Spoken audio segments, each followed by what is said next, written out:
Este es el G915 de Logitech.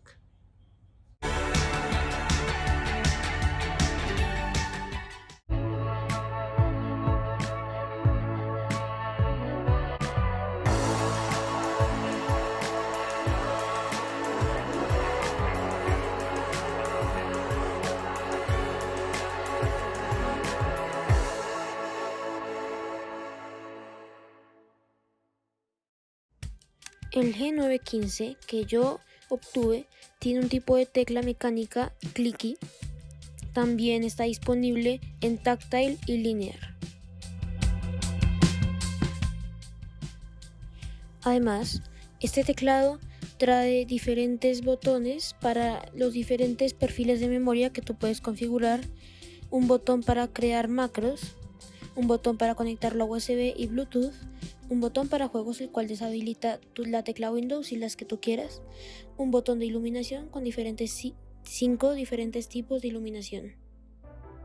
Además, tiene dos luces, uno indicando la batería y otro indicando las mayúsculas, y controles de media ajustables, uno para volumen, otro para adelantar, retrasar, pausar y quitar el volumen.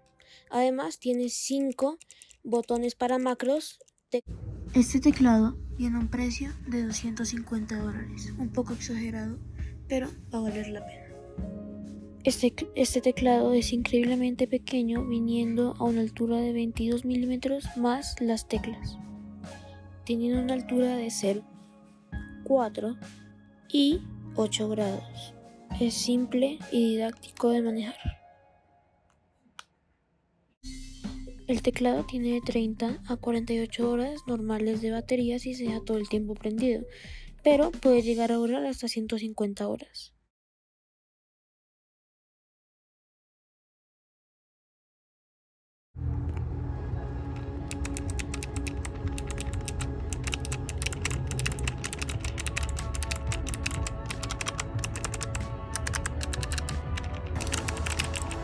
Por último, un sound test del teclado G915 de Logitech.